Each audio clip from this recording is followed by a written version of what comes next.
C'est un équipage un peu particulier qui s'apprête à faire son premier voyage dans l'espace, autour de Jeff Bezos, l'homme le plus riche du monde. 5, 4, command engine start. 2, 1. Ignition.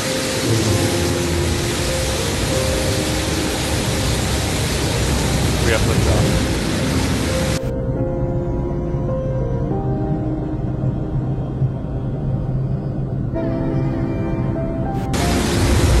Shepard cleared the tower. And New Shepard has cleared the tower on her way to space with our first human crew.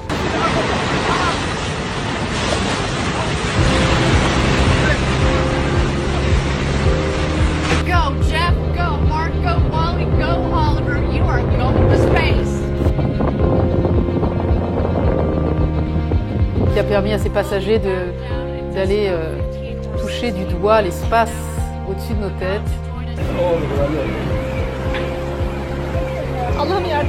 Oh my God! My expectations were high and they were dramatically exceeded. Une réalité connue, mais de nouveau confirmée. Les riches sont ceux qui polluent le plus la planète et de très loin. And then one of the stark things here, folks, is almost like an athletic locker room. They're breaking out the champagne. Le 11 juillet 2021, l'humanité a passé un nouveau cap, le tourisme spatial. Richard Branson est devenu le premier milliardaire à atteindre la frontière de l'espace.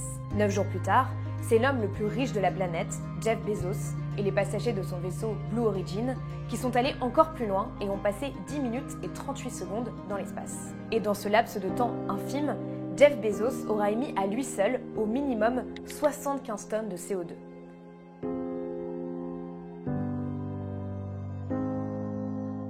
Comme l'a fait remarquer l'économiste Lucas Chancel dans un tweet, il y a près d'1 milliard de personnes dans le monde qui, sur une vie entière, n'émettront pas les 75 tonnes que le patron d'Amazon aura émis en 10 minutes. Pour vous donner un autre ordre de grandeur, à l'échelle mondiale, les émissions de CO2 s'élèvent actuellement à environ 5 tonnes par an et par habitant.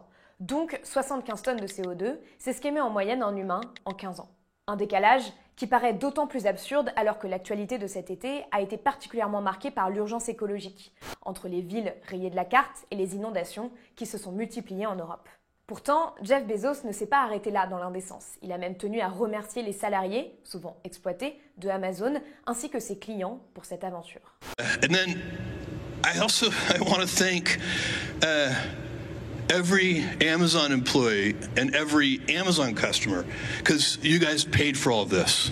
So seriously, for every Amazon customer out there and every Amazon employee, thank you from the bottom of my heart very much. Finalement, c'est comme si ces milliardaires vivaient en dehors du monde, comme s'ils n'étaient pas contraints aux lois de la physique et du dérèglement climatique. Bref, nous ne sommes pas tous dans le même bateau, et pourtant, nous occupons la même planète, aux ressources finies et plus que jamais sous pression. Alors, que nous racontent ces aventures spatiales, ces aberrations économiques et écologiques sur notre époque? Pourquoi l'accumulation excessive de richesses est mauvaise pour notre planète? Comment régler du même coup le problème climatique et le problème des inégalités? C'est ce que nous allons voir dans cette nouvelle vidéo de la rubrique écologie de Blast. Vous le savez sûrement déjà, mais la justice sociale et la justice environnementale sont étroitement liées. Selon les travaux des économistes Lucas Chancel et Thomas Piketty, en France et plus encore aux États-Unis ou au Brésil, la quantité de CO2 émise est étroitement liée au niveau de revenus des habitants. Les plus pauvres émettent 2000 fois moins de gaz à effet de serre que les plus riches. Et pourtant, ce sont les premières victimes du réchauffement climatique. Cette aventure de Jeff Bezos, c'est une aberration économique et écologique.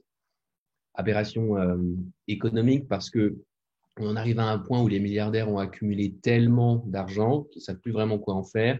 Et donc, ils vont créer ces espèces d'aventures personnelles qui consistent à aller dans l'espace, qui consistent à se faire plaisir, à créer de nouvelles formes de loisirs qui sont par définition impossibles pour le reste de l'humanité, mais possibles pour une poignée d'individus. Les sociétés sont de plus en plus inégales. C'est ce que l'on observe depuis une quarantaine d'années dans la plupart des pays du monde. Une tendance qui s'est accentuée avec la pandémie et qui rend plus que jamais urgentes les demandes pour plus de justice climatique. La justice climatique vise à faire respecter par tous, l'État, les entreprises, les citoyens, les obligations face au changement climatique et le droit de chacun de vivre dans un environnement sûr, propre, sain et durable en vue de garantir la jouissance effective des droits humains. En 2015, déjà, le rapport Oxfam sur les inégalités montrait que la moitié la plus pauvre de la population mondiale, c'est-à-dire les 3,5 milliards de personnes les plus menacées par l'intensification des tempêtes, des sécheresses et autres phénomènes extrêmes liés au changement climatique, étaient responsables que de 10% des émissions de CO2. En revanche, les 10% les plus riches de la planète sont responsables d'environ la moitié des émissions de CO2 mondiales. Depuis quelques années, le Bangladesh, peuplé de 164 millions d'habitants, affronte en première ligne les dérèglements climatiques. Cyclones, raz-de-marée et inondations se multiplient. Les maisons, les usines, les ateliers sont régulièrement sous l'eau. Victime de la sécheresse, Madagascar crie famine. Dans le sud de l'île, plus d'1 million d'habitants ont besoin d'une aide humanitaire d'urgence. Plusieurs familles sont déjà endeuillées. Après des années avec peu de pluie et des tempêtes de sable, l'agriculture sur ces terres est impossible. Ici, à Ambovombe, la ville est débordée par l'afflux de centaines d'affamés, livrés à eux-mêmes depuis des mois. C'est une réalité plus palpable chaque année. Malgré leur faible empreinte carbone, ce sont les plus pauvres et les plus fragiles qui, à l'échelle internationale ou au sein même d'un pays, sont les plus vulnérables aux effets du dérèglement climatique. Si on veut régler la question climatique, il faut aussi qu'on règle la question des inégalités. Et on ne pourra pas traiter la question du climat si en même temps on n'a pas des politiques majeures de redistribution et des politiques fortes qui permettent une meilleure répartition des richesses. L'accumulation extrême de richesses, nous empêche de générer les ressources collectives nécessaires pour investir collectivement donc dans ces infrastructures bas carbone, dans un système de santé de qualité et dans des systèmes éducatifs de qualité. L'extrême concentration de richesses dans un monde où les richesses elles sont limitées empêche ça. Notamment parce que ces acteurs-là se disent en fait moi je suis tellement riche que je vais pouvoir créer ma propre université pour moi, mes enfants et ceux de mes amis, mon propre hôpital. Du coup, il y a une déconnexion totale entre ce que certains peuvent se payer et donc ces services privés qu'ils peuvent s'offrir et ensuite le refus qu'ils ont de contribuer aux services publics. Par conséquent, l'extrême concentration de richesses empêche ces investissements dans les services publics. Nous faisons donc face à une extrême concentration de la richesse dans un monde où on ne met pas les bonnes contraintes, alors que l'écologie repose cette question de la contrainte, ainsi qu'une autre question plus philosophique, celle de notre rapport à la liberté. 40 ans de pensée, de marché libre et de dérégulation, de déréglementation, on en arrive à un point où le fait même de poser la question mais finalement, est-ce que la liberté doit toujours être complètement infinie et sans aucune limite? Ça choque beaucoup de personnes. Alors qu'en fait, le principe même d'organisation d'une société est fondé là-dessus. Ma liberté s'arrête là où commence celle d'autrui. Et si Jeff Bezos, en fait, le fait d'aller dans l'espace, il contribue de manière totalement disproportionnée aux problèmes climatiques, en fait, il va empêcher la liberté de certains de vivre correctement. Il va empêcher la liberté de certains de ne pas avoir affaire à des vagues de chaleur, à des inondations, à la montée des eaux, etc. Je pense que certaines activités doivent être carrément réglementées, voire interdites. Et je pense que le tourisme dans l'espace individuel n'a pas lieu d'être. C'est comme vous avez un grand nombre de pays dans le monde qui interdisent la chasse aux éléphants. Et vous pouvez avoir $1 milliard, ça sera interdit pour vous de chasser des éléphants. Que vous appelez Jeff Bezos ou que vous appelez monsieur et madame Dupont. Pourquoi on fait ça? Pour préserver la nature. Et dans son rapport annuel publié au moment du Forum économique mondial, l'ONG qui lutte contre la pauvreté fait un constat. Les 1000 plus riches du monde ont retrouvé leur fortune d'avant la pandémie en un temps record, alors que des centaines de millions de personnes ont basculé dans la pauvreté. Oxfam propose donc notamment de taxer davantage les plus riches. Ensuite, il y a vraiment cette question de la répartition des richesses. Là, il y a un double problème. On ne taxe pas assez les très riches. C'est toute la question sur la fiscalité des milliardaires, le fait que les milliardaires arrivent à échapper à l'impôt, à placer leur argent dans des paradis fiscaux, dans des entreprises qui elles-mêmes ensuite vont éviter l'impôt. Ça, c'est un problème qu'on peut régler. C'est un problème que les États ont réglé par le passé, étaient confrontés à des enjeux similaires.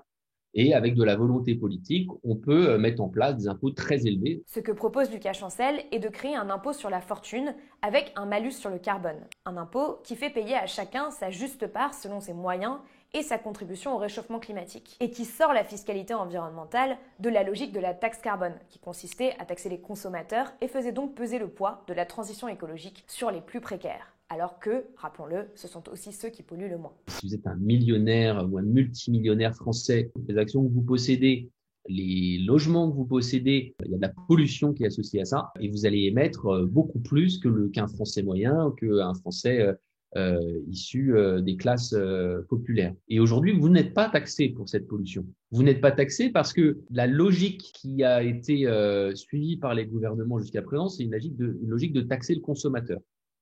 C'est-à-dire que vous consommez du carbone, vous payez ce carbone-là. Sauf que quand vous êtes très riche, vous consommez beaucoup, mais vous épargnez aussi beaucoup.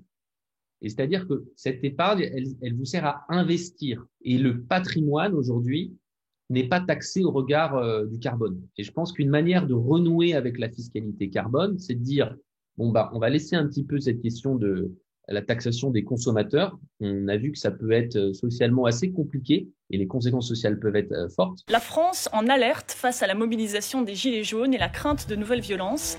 Abandon de la taxe sur les carburants en 2019, gel des tarifs sur le gaz et l'électricité ou report du durcissement du contrôle technique. Rien n'y fait. Les concessions du gouvernement sont jugées insuffisantes et trop tardives par les Gilets jaunes qui maintiennent leurs appels à manifester et à poursuivre les blocages. Ils sont suivis par les lycéens et les agriculteurs. Mais par contre, on va s'attaquer au contenu carbone des investissements, c'est-à-dire le contenu carbone du capital, du patrimoine, de ceux qui ont du patrimoine. Et en faisant ça, en fait, on va laisser tranquille 50% des Français qui n'ont quasiment pas de patrimoine. Faire payer davantage les pollueurs, c'est une idée que défend aussi Jean-Pascal Van Ippersel, climatologue et ancien vice-président du GIEC. Donc il faut vraiment allier la protection de l'environnement et les aspects sociaux tout en faisant payer les pollueurs progressivement de plus en plus cher. Ça, c'est vraiment la mesure numéro 1 parce qu'elle est transversale. Selon l'Institute for Climate Economics, il faudrait investir 130 milliards d'ici à 2030 si l'on veut coller à la trajectoire que la France s'est fixée dans les accords de Paris. Pour ce faire, la loi climat devait servir à planifier ces investissements avec des outils fiscaux, mais elle ne le fait pas.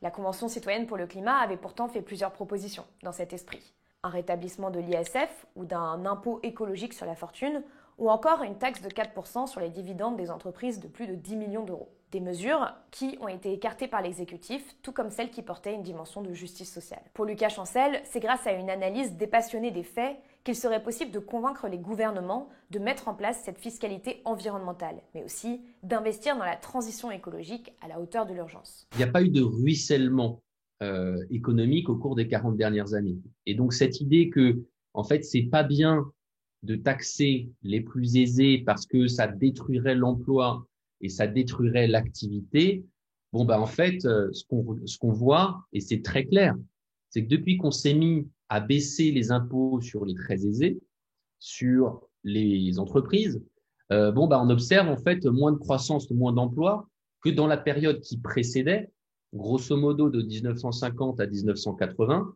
où on taxait beaucoup plus les entreprises et les très aisés, et on créait beaucoup plus d'emplois, et la croissance était beaucoup plus forte. Ensuite, il y a le problème au-delà de la question de l'impôt, d'un système économique qui crée à la base énormément d'inégalités. C'est-à-dire qu'on ne va pas pouvoir tout régler par la fiscalité. La fiscalité, l'impôt arrive en bout de course. Et nous, ce qu'on veut, c'est que aussi, à la base, le système, il crée moins d'inégalités, et comme ça, on aura moins besoin de corriger ces niveaux d'inégalité avec l'impôt. Et donc, pour ça, en fait, il faut des ressources pour investir dans des infrastructures, dans des services publics qui vont permettre à tout le monde, en fait, de pouvoir mieux profiter, en fait, du système économique. Et finalement, c'est là qu'en fait, c'est aussi connecté finalement à cette question de l'impôt parce qu'il faut des ressources. Selon les récents calculs de l'économiste, les 50% de la population les plus pauvres en France ne sont pas très loin des 5 tonnes de CO2 émises par an, qui est l'objectif à atteindre pour 2030. Les efforts à faire sont donc très faibles par rapport à ceux de la classe moyenne ou des classes les plus aisées. Une bonne partie de la population a donc quasiment déjà atteint l'objectif, même si cela s'est fait de façon contrainte par le niveau de revenus et de consommation. Tout l'enjeu, c'est effectivement de construire des services publics écologiques qui vont permettre à chacun d'améliorer sa qualité de vie, d'améliorer ses pouvoirs-faire en augmentant très peu, voire pas du tout, voire en diminuant ses émissions de CO2. C'est ça la logique qui permet de sortir de cette tension entre comment est-ce qu'on fait pour augmenter le niveau de vie de certains individus sans augmenter le stock de pollution. Alors que notre maison brûle, certains ont accumulé assez de richesses pour pouvoir s'extraire de la Terre et préparent déjà leurs bagages, que ce soit pour aller dans l'espace ou encore se réfugier sur des méga-yachts. L'un d'entre eux, Somnio, est d'ailleurs en construction et sera bientôt le plus grand yacht au monde. Il propose des appartements à près de 10 millions d'euros où les ultra-riches pourront se réfugier à l'abri des tumultes du monde. Là-dessus, un communiqué indique « Des soins médicaux de classe mondiale seront également disponibles à bord, offrant aux propriétaires des appartements le plus haut niveau de sécurité, loin des pandémies et autres risques mondiaux. » J'ai ma place à l'avant. Vous avez la vôtre à l'arrière. Restez à votre place. Nous ne sommes clairement pas tous dans le même bateau. Comme souvent, les États ne semblent pas avoir le courage de rétablir un semblant de justice dans ce monde absurde, en taxant les plus riches à la hauteur de leur contribution aux problèmes climatiques et en investissant dans la transition écologique. Encore une fois, il ne reste plus qu'aux citoyennes et citoyens de se mobiliser pour demander une juste redistribution des richesses et une politique environnementale à la hauteur de l'urgence. Si ce sujet vous a intéressé, n'oubliez pas de mettre un pouce bleu et de vous abonner à la chaîne de Blast et de le partager sur vos réseaux sociaux et autour de vous. Pour rappel, Blast est un média indépendant et si vous pouvez voir tous nos contenus en accès libre, c'est grâce aux dons et aux abonnements. Pour nous soutenir, rendez-vous sur blast-info.fr. À très vite sur Blast.